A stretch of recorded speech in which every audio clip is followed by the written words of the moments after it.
Recording by Timothy Ferguson. Letter to Sura by Pliny the Younger. Our leisure furnishes me with the opportunity of learning from you, and you with that of instructing me.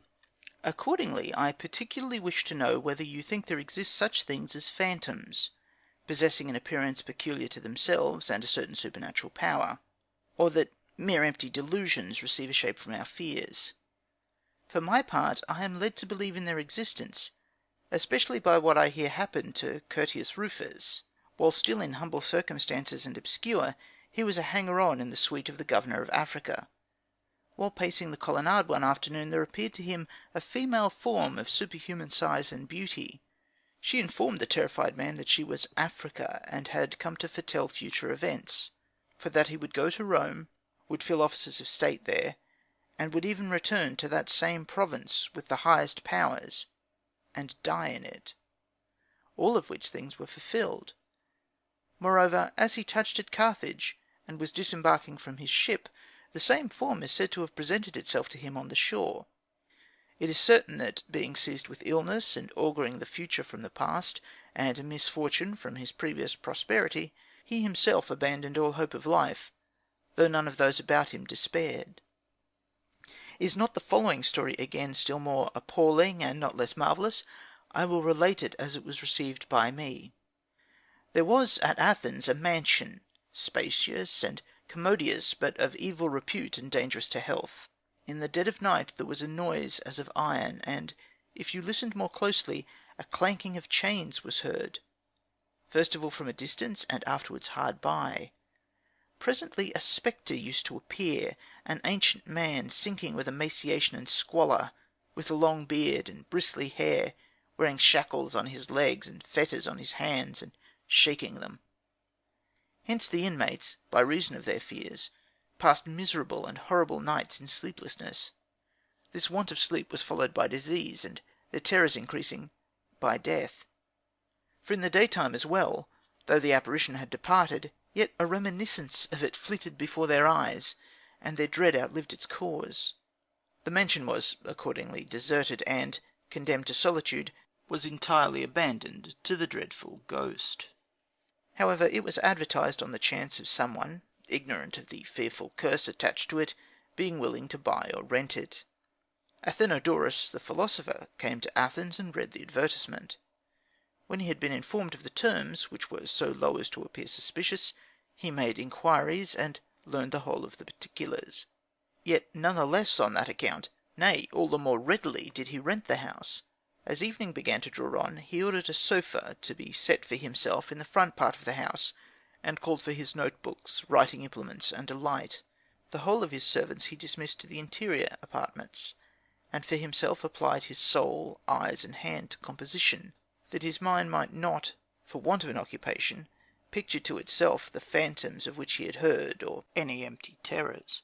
At the commencement there was the universal silence of the night. Soon the shaking of the irons and the clanking of chains was heard. Yet he never raised his eyes, nor slackened his pen, but hardened his soul and deadened his ears by its help. The noise grew and approached. Now it seemed to be heard at the door, and next inside the door. He looked round, beheld, and recognised the figure he had been told of. It was standing and signalling to him with its finger, as though inviting him. He, in reply, made a sign with his hand that it should wait a moment, and applied himself fresh to his tablets and pen. Upon this the figure kept rattling its chains over his head as he wrote. Looking round again, he saw it making the same signal as before, and, without delay, took up a light and followed it. It moved with a slow step, as though oppressed by its chains, and, after turning into the courtyard of the house, vanished suddenly and left his company. On being thus left to himself, he marked the spot with some grass and leaves which he plucked. Next day he applied to the magistrates, and urged them to have the spot in question dug up. There were found there some bones attached to, and intermingled with fetters. The body to which they had belonged, rotted away by time and the soil, had abandoned them thus naked, and corroded to the chains. They were collected and interred at the public expense, and the house was ever afterwards free from the spirit, which had obtained due sepulture. The above story I believe on the strength of those who affirm it. What follows I am myself in a position to affirm to others. I have a freedman who is not without some knowledge of letters. A younger brother of his was sleeping with him in the same bed. The latter dreamed he saw someone sitting on the couch, who approached a pair of scissors to his head, and even cut the hair from the crown of it. When the day dawned, he was found to be cropped round the crown, and his locks were discovered lying about. A very short time afterwards, a fresh occurrence of the same kind confirmed the truth of the former one. A lad of mine was sleeping in company with several others in the page's apartment. There came through the windows, so he tells the story, 2 figures in white tunics, who cut his hair as he lay, and departed the way they came. In his case, too, daylight exhibited him shorn, and his locks scattered about. Nothing remarkable followed, except perhaps this, that I was not brought under accusation, as I should have been if Domitian, in whose reign these events happened, had lived longer. For in his desk was found an information against me, which had been presented by Carus; from which circumstance it may be conjectured, inasmuch as it is the custom of accused persons to let their hair grow, that the cutting off of my slave's hair was a sign of the danger which threatened me being averted. I beg, then, that you will apply your great learning to this subject.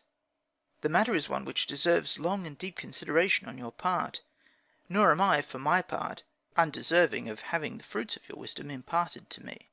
You may even argue on both sides, as your way is, provided you argue more forcibly on one side than the other, so as not to dismiss me in suspense and anxiety, when the very cause of my consulting you has been to have my doubts put an end to. End of Letter to Sura. Recording by Timothy Ferguson, Gold Coast, Australia.